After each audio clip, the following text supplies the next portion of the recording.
Today are in section 2.2, which is we're still talking about polynomials. So in the previous lecture, we saw the different shapes of polynomials, and this is just an example of how we write polynomials. Again, polynomials have the important thing is that all of our x's have nice integer coefficients. Integers meaning they're all positive and they're not rational, so that you don't get things like x to the 1/2. Okay, so we've already been working with polynomials, but we just haven't necessarily called them that. But linear functions and quadratic functions and cubic functions are all examples of polynomials, and as we saw in the previous lecture, all the graphs are nice, smooth curves. Okay, and so what we saw yesterday, I just kind of want to do, or in the previous lecture, maybe not yesterday, but in the previous lecture, we talked about how the graphs ended and finished, and so I want to write this out mathematically this time. Okay, so this is what we call the leading coefficient test. And so basically, we can tell how the graph will start and finish based upon the leading coefficient, whether it's positive or negative, and the highest exponent and the degree. So between the leading coefficient and the degree, we can tell how my graph is going to finish and start. Okay? So the first one that maybe we noticed is that when the degree is even, so when n, and n is the degree up here, n is the degree of f, so when n is even, then we get things like quadratics, right, that look like this, right, or maybe the w, they look like this, right, if they're fourth degree, or they could be down like this, right, there's a negative quadratic, or maybe something that looks like this as well. So those are all even, have an even exponent. And what's true about them is that if you notice, they're both starting and finishing in the n direction. Now this is a really horrific sketch, but you can go back and watch the previous video using Desmos, okay? But basically they both start up and finish up, or they start down and finish down. Start up, finish up, start down, finish down. So essentially their end behavior matches is the way that we say it, the graph's end behavior. So when A is positive, okay, so here's my first one. If n is even and my an, meaning my leading coefficient, the number in front of my degreed exponent,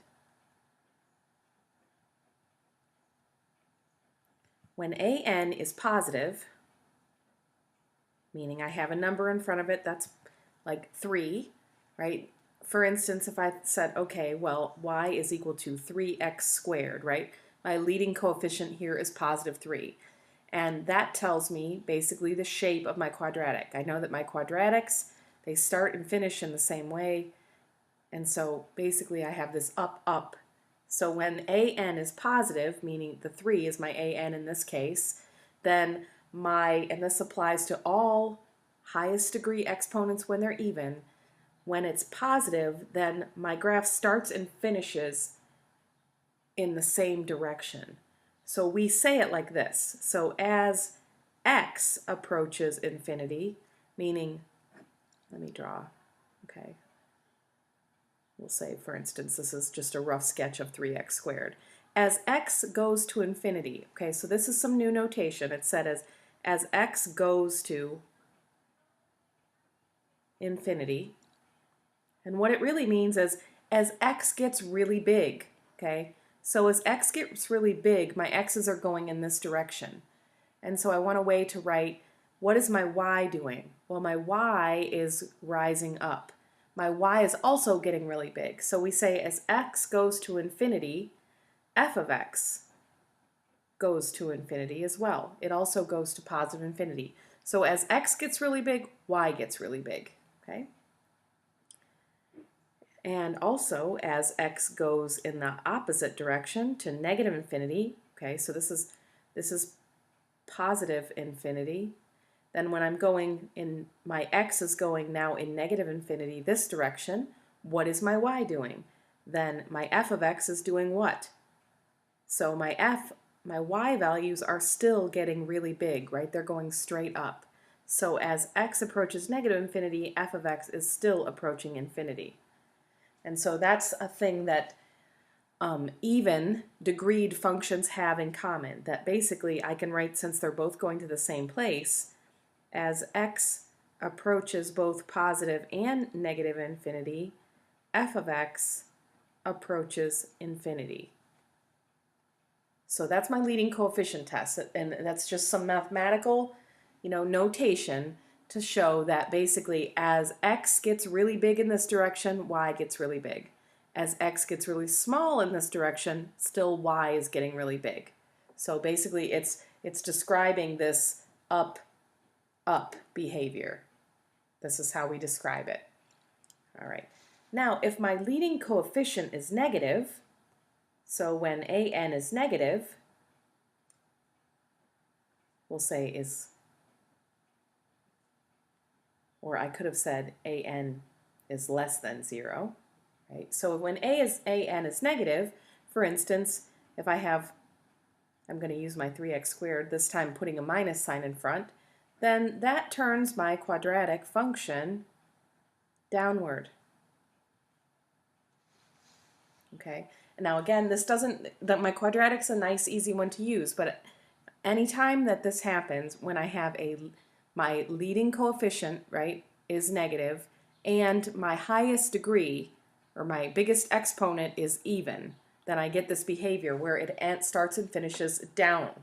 And so the way that we write that, I'm describing this down sort of behavior mathematically, is to say that as x approaches infinity, so I'm thinking it goes in this direction, then what is my y doing? Well, it is definitely plummeting, right? So my y value, f of x, is approaching negative infinity. That's what we call it when it goes down.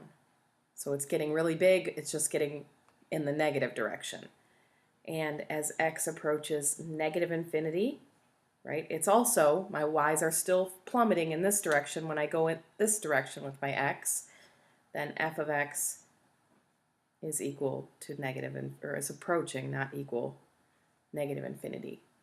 Okay, so this is a way to write it. Now when they're both going in the same direction, we can say as x approaches both positive and negative infinity, f of x approaches negative infinity. So it's a way to describe this behavior. We're going to use this type of notation a lot more when we get to the calculus section, so this is a good place to introduce it. All right. So now that is what happens when I have a polynomial which the degree is even. So let's also, we want to describe mathematically when n is odd.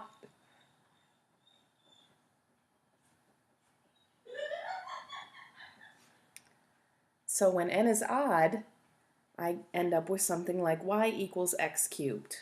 Okay, so let's just a little refresher. Here's a little very quick sketch, because really all I care about is my n behavior right now.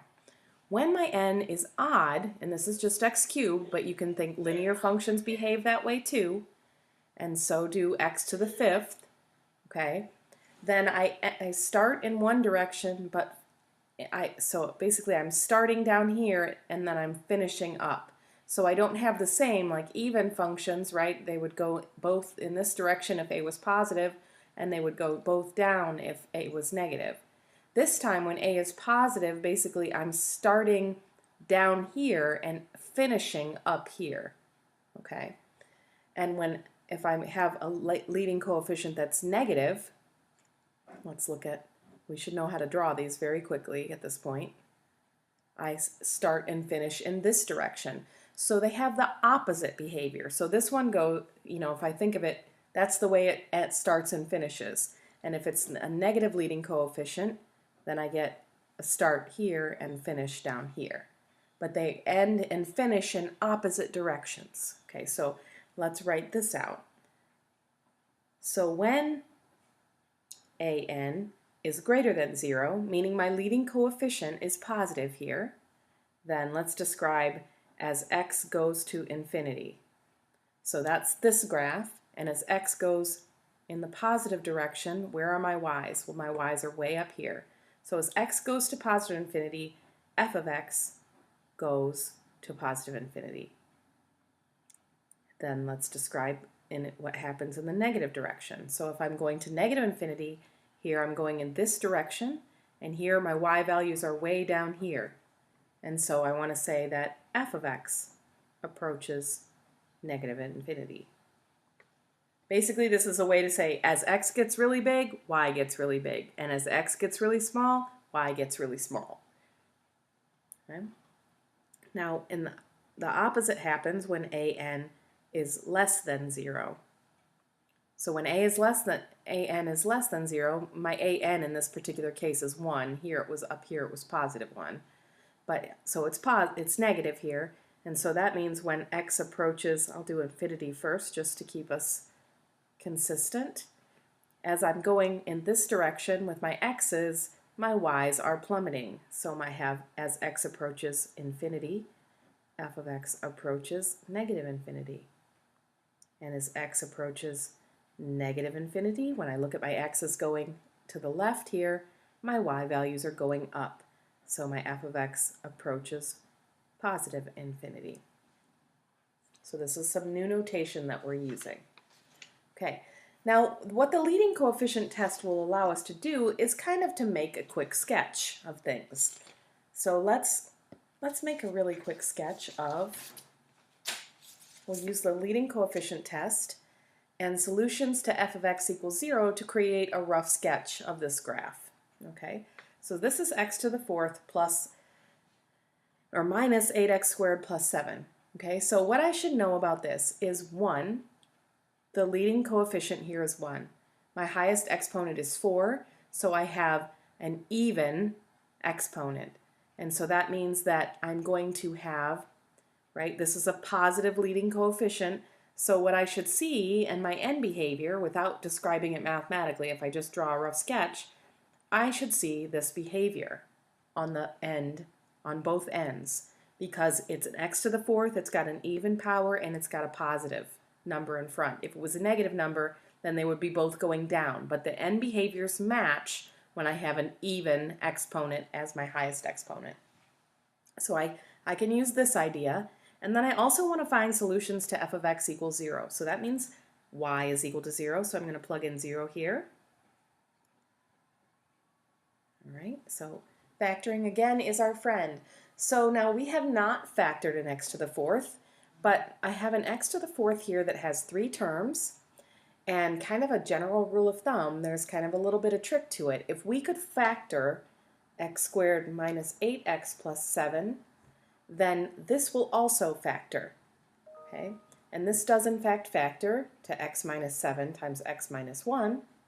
And so basically anytime, the rule of thumb is anytime if this will factor, and the rule of thumb is this exponent has to be exactly half of this one, then I can factor it just like this. It's just that when it comes to the x squared, right, I've got x to the 4th here. And so when I make my factors here, right, I'm going to have minus 7 and minus 1 here, but what needs to go here to get x to the 4th is x squared times x squared. And we can just check this here.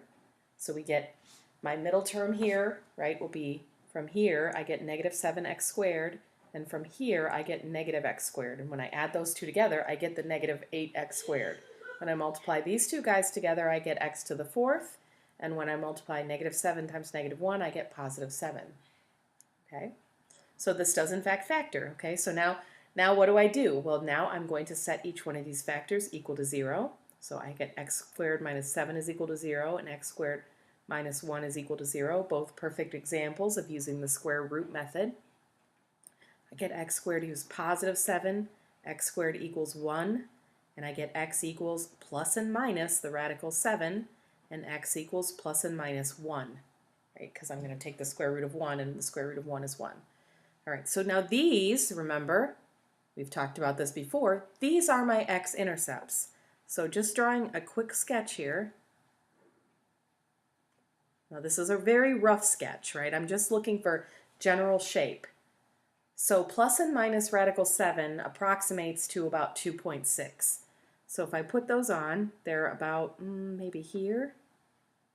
and here. And that may be a little bit too far to the right, but or left.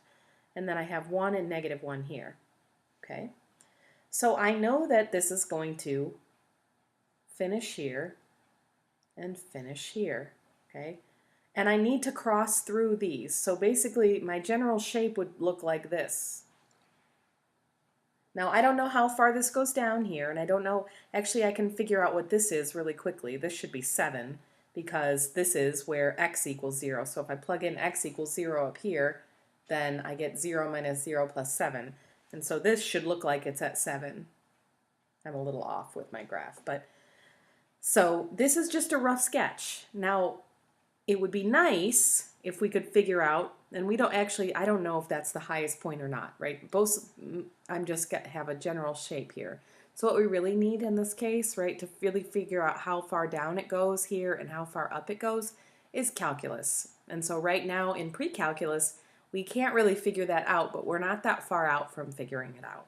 Okay, so right now we're just getting a general shape sense of what the shape of the graph is looking like. So that's why we use the leading coefficient test.